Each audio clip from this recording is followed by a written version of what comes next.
Involving Kimberly Thompson. We've had the house inspection period has passed. They are ready to close on the sale of the property. It indicated the taxes are going to be coming due. So the I court get is that. not. We just sold a $260,000 house. It's We not got there was.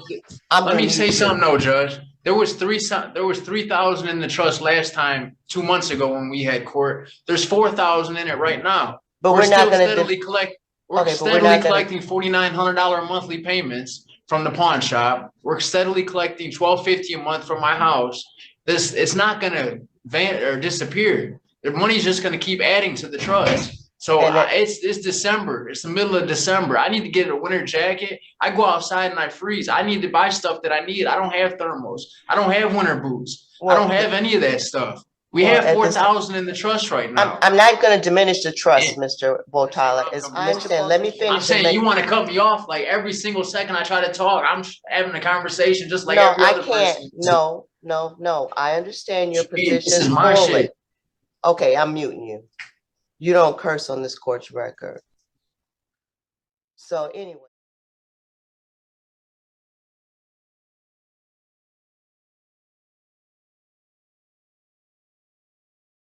Okay, you can let them all in.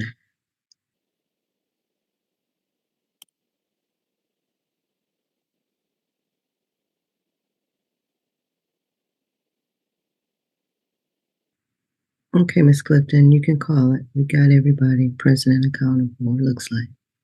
This is case number 21006-741-CZ, State Treasurer et al. Versus Anthony P. Watala et al. Council appearances for the record. Good afternoon, Your Honor. Catherine Kakish, Assistant Attorney General for the State Treasurer.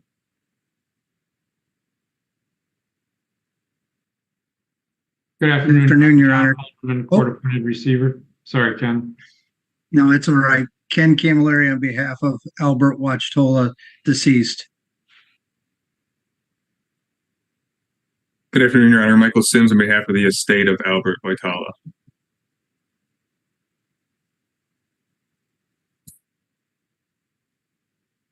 Anthony, you're muted.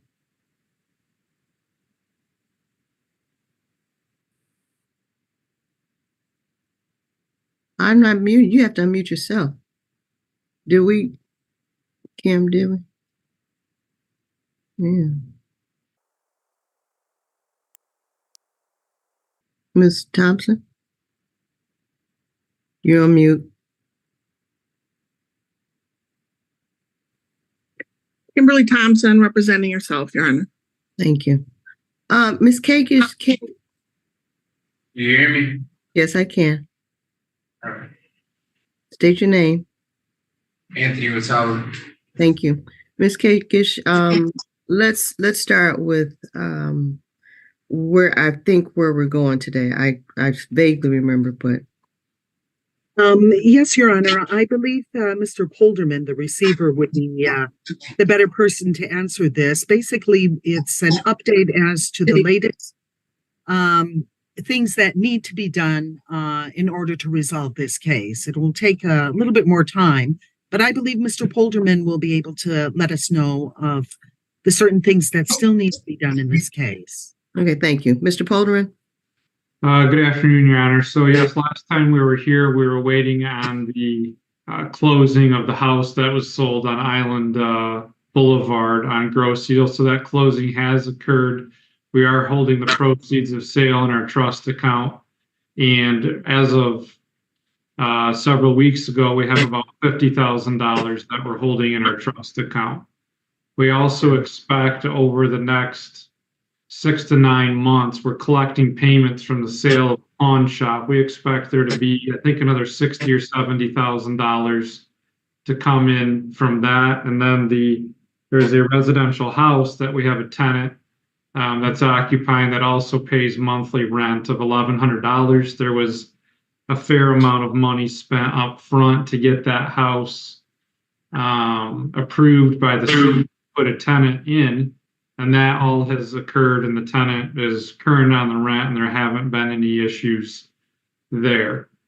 The other asset is a claim against Timothy Wojtala, and that relates to proceeds of sale, or actually proceeds that were put in a bank account that he took.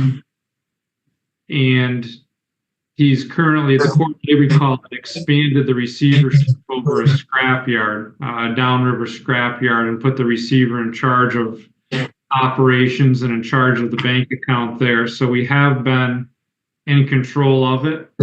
We approve the payroll, we review the bank account, operations are continuing there. But I think our focus over the next several months is going to be Tim Wojtala and the scrapyard, and either filing a lawsuit or engaging in settlement discussions. Mr. Camilleri and myself have had a number of calls over the past few months just about the possibility of resolving any claims to the scrapyard.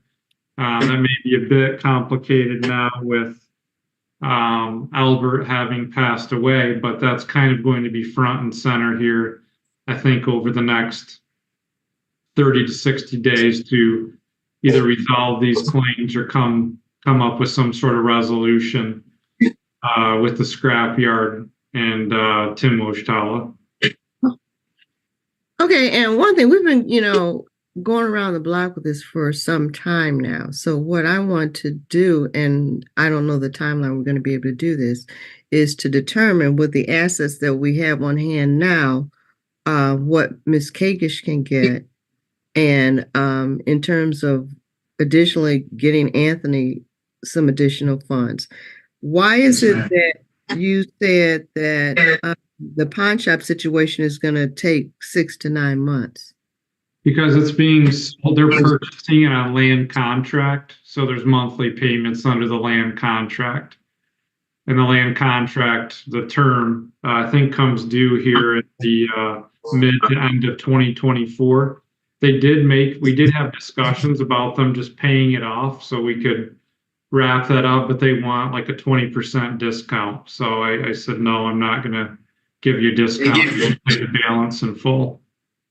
They give $4,900 every month, and that ends in July. So they give that to Mr. Polderman every month, $4,900. Okay. All right. I wanted to ask Judge, I know we talked before, and I know the house now is finally sold. There's now $52,000 in the trust. I know I'm allowed to have $1,500 in my prison account. I was going to ask support if I could get that today. Okay, then we'll put that on the list too. Okay, thank you. So with the assets that we know we have now, Ms. Kakish, I want to try to get closer to some resolution. How are you going to determine, with those known assets, with the known value of those assets, what can we do to get to some point? Because I'm not going to keep this case open indefinitely. I understand Mr. Polderman is talking about filing a lawsuit against Tim Wojtala and the scrapyard. We might have to do that because I want to resolve this piece now, and then Ms. Kakish can come back once that is sold and we determine what portion of those assets we get. And then I don't know, with regards to Anthony, even, funds being put in trust or something. So because we need to move. Because we've been going around, and Mr. Polderman, you've done a great job. Appreciate you, but we've got to get off of, we've got to move forward to at least try to bring some closure to the reason Ms. Cake is here in the first place. Unbeknownst to none of us, we'd still be here 2 years later, trying to wrap. But I think, like I said, in the long run, it's to the benefit of Anthony, because everybody was robbing him blind because he was incarcerated, and that's not a good thing. And I forgot, Anthony, did we talk about your earliest release date? What's your earliest release date? Well, they're past my earliest release date. I have to take this class to come home, and that class starts then I can come home. So probably like 7-8 months. Okay. But who knows? But yeah, it could be months. It could be, But if you do what you need to do and get that class done, you'll be sometime in 2024. Is that correct? Yeah. Okay. All right. So, Ms. Cakish, in terms of the numbers, how are you working these numbers? Tell me, in terms of the cost of care situation, what we're dealing with from your perspective. You're on mute, Ms. Cakish.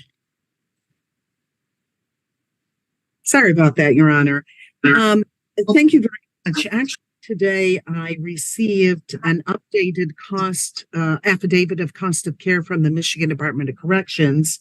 I did file it, but it's in the process of being accepted on MI file. The cost of care through this last Monday that the Michigan Department of Corrections has spent on Mr. Washtala is $250,000, specifically $251,150.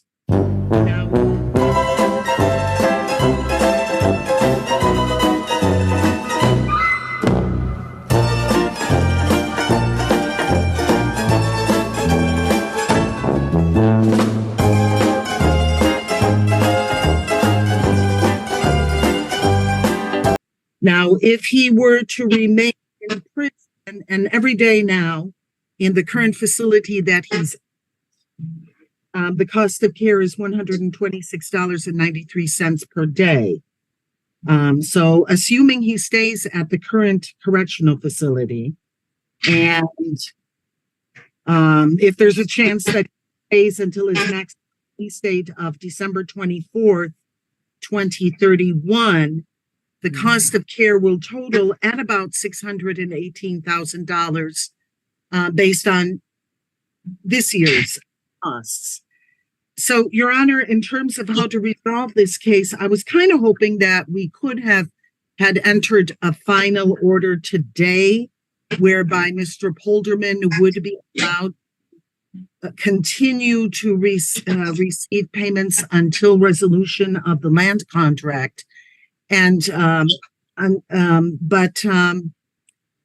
are other matters that I really hesitate to request for that. There's one matter that Mr. Polderman did not mention, is that we received a mailing from the probate court related to the estate of Mr. Washtala's father, Anthony Washtala Sr. That mailing actually says that the case is going to be closed. However, there are certain things the receiver, Mr. Polderman, still needs to do with the estate. So have it properly closed with the proper accounting for that estate. So we don't know how much, the fees and costs would be for that estate. And of course, Mr. Polderman did mention the fact that we have the issue of the scrapyard still pending, and the issue of possible settlement with Tim Washtala. So I think it's a little bit premature to ask for a final order now. Once the estate, yes, so I believe that once the estate for Mr. Anthony Washtala Sr. is resolved, and I don't believe it'll take that long, and once the issue of a possible settlement with Timothy Washtala is done, then I think we can proceed with a final order, even if the land contract had not yet ended. At that point, we would ask that the final order allow Mr. Polderman just to file updated receivership reports. But as of today, I don't believe that we can do that. With respect to the other request before this court, which is Mr. Anthony Washtala's request for further funds, I do believe that the amount of $250 that he is currently receiving from the receivership is adequate. At the last hearing, or 2 hearings ago, he asked for $1,500. Your Honor, what's going to happen is that they will be spent very quickly, and then we're going to be back for him asking for more money. This court should be aware of the fact, Your Honor, that according to the Michigan Department of Corrections rules and procedures, prisoners are allowed to go to the commissary once every 2 weeks. So that's about twice a month. They are allowed to spend only up to $125. So he's receiving $250 a month. That should satisfy any the 2 trips that he does go to the commissary. Further, Your Honor, he has other expenses. I have to order a coat. Hold on, Anthony. Don't start. And when you're in court, and you might not understand and appreciate this, only one person talks at a time. I will give you an opportunity to speak, but you must remain quiet until Ms. Kakish finishes. Thank you. Ms. Kakish.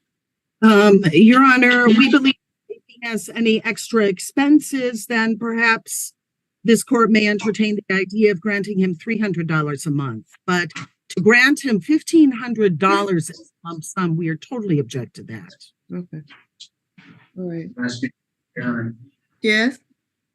So, the state has capacity to take 90% of my assets. If I have 52,000 in prison count, automatically I'm allowed to have 10% of that. And that's over $5,000. We're receiving $4,900 a month land contract payments. We're receiving $1,250 a month rent payments for my house. That's every month. I automatically get an entitlement to that every month. So constantly my money is growing in my trust. My money is not decreasing. We just sold the house, $42,000 got put in this trust. There's now $52,000 in this trust. I have way more enough money to cover me allowed to have for $1,500 in my prison account, which it allows. I have to get a coat. I have to get boots. I have to get thermals. I have to get hold on a stuff. second. Let me ask you a question, and I don't know the answer to this. Ms. Kakish had indicated that you're only allowed to go to the commissary every other month and spend $125. That's food. That's Okay. to order groceries. That's not including your personal property and stuff. You can order books and stuff like that on your personal property. That's all separate disbursements. So if I have that money in my account, that'll allow me to get other things I need to take care of myself. Okay. All right. $250 is for groceries. Okay. All right. What you know what I'm gonna do is, Ms. Kakish, I'm gonna grant him a $500 lump sum, and then we'll increase his monthly to $300. Okay. So Anthony, that's what you're gonna get. $500 lump sum, and then $300. His month will be increased to $300. Now, Mr. Polderman, is the 50,000, is that in a trust right now? It is. It's in our IOLTA. Okay. I want to say this real quick. Now, in order for this to proceed, just from me looking at this, he has to get on Timothy, which is now in control of the estate. Okay, we understand that. Okay, hold on. We're not there yet. Hold on. I understand. So, is it in an interest-bearing account, Mr. Polderman? It's not. I'm certainly willing to put it in an interest-bearing account. The only issue is that the bank is going to want.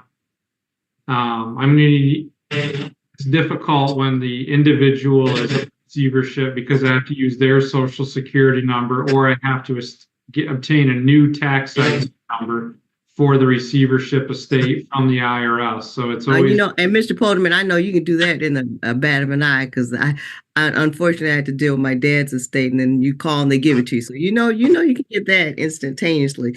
But I think that relative to this, Mr. Polderman, we need to start. Hopefully Anthony get out this year, but I just think it's been a disservice done to him by a whole bunch of people in the misuse and misappropriation of the funds that he was entitled to because he was incarcerated. And I hope, Anthony, when you get yourself out, that you get yourself together and don't have any more issues with law enforcement. With that being said, Mr. Polderman, I think I don't want it just sitting in your IOTA account. I want the funds from gross ill to be placed in an interest-bearing account. And I know there's some accounts out there that are getting as much as 4.5 percent, maybe even a little more. So that needs to go there. And additionally, the funds that are being obtained from the pawn shop land contract, where are they in the IOTA as well? They are. Okay, so yeah, we need to transfer some of these funds, the majority of the funds. We can put all of it in an interest-bearing account. It's no price. Very easy for us to write checks. We have the check stock and a printer, so I have no problem putting it all in. Yeah, I'd appreciate us doing, within 30 days, have all the funds transferred to an interest-bearing account. Hey, can I say something to Mr. Polderman real quick, Judge? Yes. Hey, Mr. Polderman, can you send my checks a little earlier? Because they be coming like on the 8th of each month, like 8 days late, 9 days late. I'll do my best. Mr. Watala, you're getting the money. I've increased it. You gave you the lump sum. Let Mr. Polderman do his job. He said he'll do his best. Okay. Okay. All right. I guess, and the other thing is relative to Anthony Sr.'s account, Mr. Sims. What's going on? Which I apologize. Anthony Sr.? Yes. Don't you have Anthony Sr.? No, I'm sorry. I'm sorry. Oh wait, who has Anthony Sr.'s account? Miss Kakis? I'm sorry. There are two estates now involved in this case. The estate, not to make it any more complicated. Yeah, Anthony Washtala Sr., the father of prisoner Washtala. That's the whole issue that started. Albert Washtala, his grandfather, passed away, and so I believe Mr. Sims represents the grandfather's estate, Albert Washtala. Okay, so Mr. Camilleri, who are you representing? Represent Albert, the deceased. Actually, it can probably, what I wanted to tell the court is now the deceased has started a separate action against Kimberly Thompson. Judge, we talked about that last hearing, and that was filed, I believe, on December 18th. She was served on December 20th. So now there is a separate action. I believe that's been assigned to you, Judge. Of course it is. And next week, Your Honor, I will dismiss or file a dismissal as to the first action against Ms. Thompson that we filed. I'm sure this is all coming back to her honor. Okay. Yeah. Yep. It will. It definitely will. Okay. So, but Mr. Sims, you're representing. We're essentially working together. I would say Ken and I, or Mr. Camilleri and I, are working together. I'm assisting with the administration of the decedent's estate, while Mr. Camilleri is handling the litigation. I guess would say he's handling the litigation portion of it. Okay. All right. Got you. So, and then I think the question I had, and I stated the wrong name. We have Mr. Polderman. Is it Anthony Sr.'s case that should a probate estate that should be closed up sometime in the future? That's correct. So I'm personal representative in the estate of Anthony Sr., which would have possible claims against the scrapyard and Tim Washtala. So if we're able to reach a settlement, hopefully we are, then I would file a petition for approval in the probate case as well as before Your Honor. So I give notice to everybody. And I just want to do a run through the trust document to make sure there's not any of the claims that Anthony's estate would have against Albert's estate. So it soon gets a little confusing, but I think we can get there. Okay. So,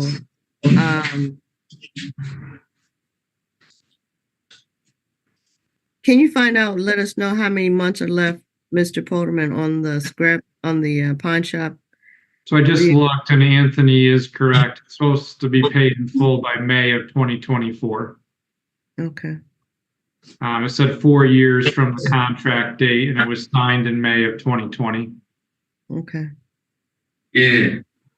And So then the only other outstanding issue will be the scrapyard. So, but Tim owes do we 3,000. have, hold on a second, Mr. Wolfstall. Do we need to keep the case open relative to the claim, the scrapyard claim? Is that part and parcel, or is that separate? And just because there's no action having been filed yet, correct? Gotta take it. It is an asset of the estate, and actually Tim is a defendant in this case as well. Ms. Kakish did add him as a defendant, I believe. So, but I have not filed a lawsuit against them. I was planning on reaching out to Ken and seeing what we could work out. Okay. Because the bank account with the Laredo property, Tim, kind of came after Kimberly, and him and my grandpa both took out 133,971 out of a property, out of an account that was linked to the Laredo property, and that's why the scrapyard is under hold by Mr. Folderman, because he has to take a claim against him now since my grandpa passed to get that 130,000. So now, so was it your grandfather and Tim that took out the loan against the Laredo property? They took the cash money out of the bank account that was linked to the money that came from that property. So that's why when that property was sold. Right, there was, Mr. Wichita is correct. There was property in Texas that was undisclosed that was sold.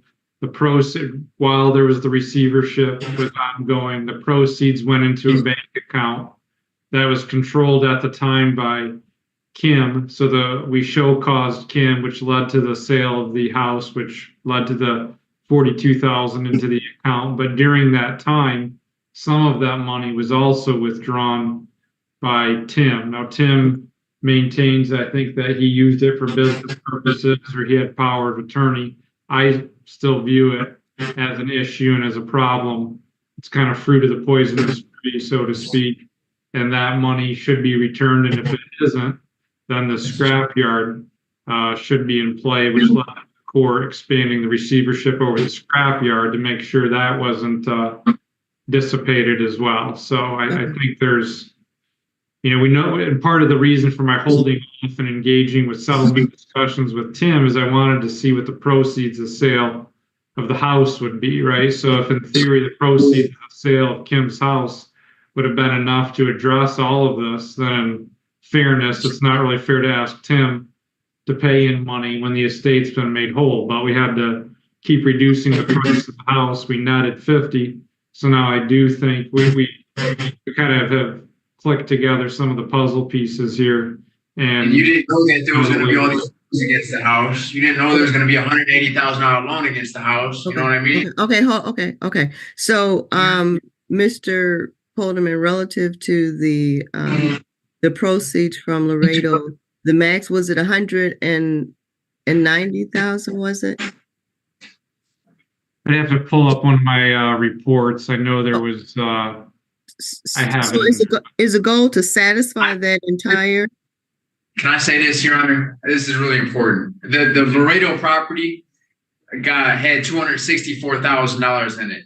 Kimberly withdrew $121,972 out of that account, and what was left of it was $133,971, which my grandpa and Tim took out after getting control back after Kimberly took out the 121. So there's 133 unaccounted for money out of the Laredo property, which was in my grandpa's and Tim's possession that hasn't been paid back to the receivership now. Okay. And that's why he has control over the scrapyard, because he has to now make a claim to get. Understood. Okay, thank you. Your Honor. Mr. Kamler. Yes, and also for the record, just so the record's clear, Mr. Sims represents Tim as well. I'm representing Tim in his capacity as the representative of the estate. Yes. That's correct. Just so the record's clear. The estate of Albert? Yeah, his capacity as the personal representative of the estate of Albert. Tim Wichtola. Okay. Yep. All right. So, Ms. Kagish, I'm trying to see what we can do to try to get closer to the finish line for the basis that the initial reason that we got here. That's my primary concern. I know today the court has ordered that the funds that have been acquired be placed in an interest-bearing account, and additionally that Anthony can get $500 lump sum, and that's within, let's say within 21 days, so he can get a coat within 21 days, and that his starting in February, his monthly allotment will be increased to $300. So that's, I know we can do that going forward, but what else can I do? What else can we do to move office square one? Your Honor, if I may, Your Honor. And Mr. Polderman basically touched on this, and in the interest of saving as much as far as assets for Anthony, I have always, and I've mentioned to Mr. Polderman the desire to resolve these matters as quickly as possible, because of course, there's costs, there's receiver costs every month, and we got to come to the table, or we're just gonna, the people that are going to get the money here are the attorneys. And that's not fair. It's not fair to this young man. So, right, and that's yeah. Tim got to pay that money, man. I'm hoping Ms. Kakish and Mr. Polderman will come to me and we can move forward with some type of resolution. Yeah, because that's what I'm saying. We're spinning our wheels. We've gotten closer, but I want to really come to closure on this. And so, Mr. Polderman, what Mr. Camilleri said, come to him so we can try to resolve that issue, because we know we will be done by May at the latest at this point in time, when we have the pawn shop, the sale of the pawn shop is completed. We know we'll have that. And see, now we got this other red herring with regards to the scrapyard. So, and I think Mr. Camilleri says, Ms. Kakish and Mr. Polderman, he's willing to talk. We got to get that done, because that's the last thing. The scrapyard is the last. I would just offer, sorry, I didn't mean to interrupt the court. Mm-hmm. I'm done. Go ahead. I think Anthony's number is correct as far as the 130,000 that came out of the account. So I'm sure Ms. Kate will to speak to her client, but it seems like the starting number is 130,000. So I would just look to Ken, if he can make a response or a counter to that, then Ms. Kakish and myself can evaluate it and see where we go from there. But I think the starting number would be 130,000. Okay. Your Honor, I most certainly will do that as quickly as possible. Okay. So are we in agreement that at this point in time, the only outstanding major issue is the scrapyard? We finished the gross sale property. Pawn shop we know will be done May. So are we all in agreement that the last issue is the scrapyard? And we know we get that's the last main issue. There's a tenant in one of the houses that pays $1,100 a month in rent, but that's relatively minor. Right. But like I said, I know you've been doing your job, but we've got to think of a way that can be dealt with without keeping you on, because you get $1,100 a month, and then for the rent, and then we got to pay you $11. You're $15 whatever a month. So we need to come up with a creative way to really bring this to closure. And I don't know the answer right now, but once we get to May, hopefully the pawn shop will be the last issue. We'll resolve the scrapyard issue so that we don't have to keep this open, just to collect $1,100. Right. I think there's probably some creative ways we could deal with that, whether we had a flat fee or the case was closed and then we collect the rent and then reopened it to disperse it once a year or something, so it's not clogging the court's docket. There's a cap as far as our management fee, so it's not eating things up. So we're certainly willing to think outside the box. So it's Yeah, something like productive for all involved. yeah, something like a property management fee. Yeah. Something like that. Okay, so let's keep that in mind. So my goal is hopefully we'll be done as long as you can resolve the scrapyard issue. We'll be done in May. You can send me my money today, man. Check said, reading did I office say- closes at noon. We'll get it out tomorrow, Anthony. We won't forget about you. Okay, so do you all want to say what, 30 days, 45 days? Because Mr. Camilleri, that's you touching base and trying to resolve the issue with Ms. Kakish and Mr. Polderman. You want to say Your 45? Honor, may I say mid-March, please? Let me see. Give me a second. Maybe it'll be spring by then? Right. Okay. We'll see. Michigan, never. April. Okay.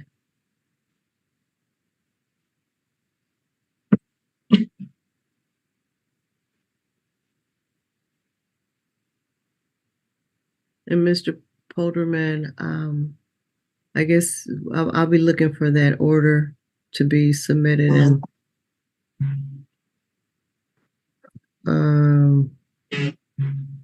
I guess you're gonna circulate it to them, right, Mr. Polderman?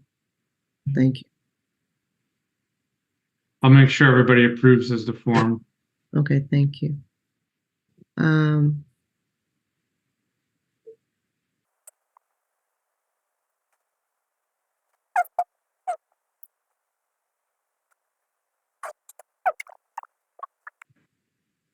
Let's say March 27th at 2:00. It's like 60 days, but everything else was sort of booked. March 27th at 2:00.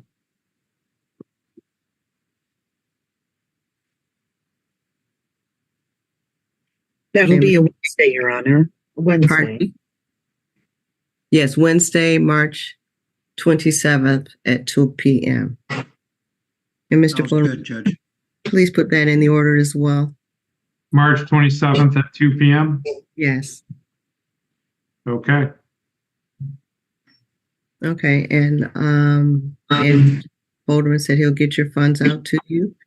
And Mr. Camilleri, Mr. Sims, work with Mr. Polderman and Ms. Kakish, try to get this done. And hopefully you guys have some great news for me when I see you in March. Yes. Thank Thank you very Judge. much, Your Honor. Thank you Thank all. you, Judge. Take care. Goodbye, You're all.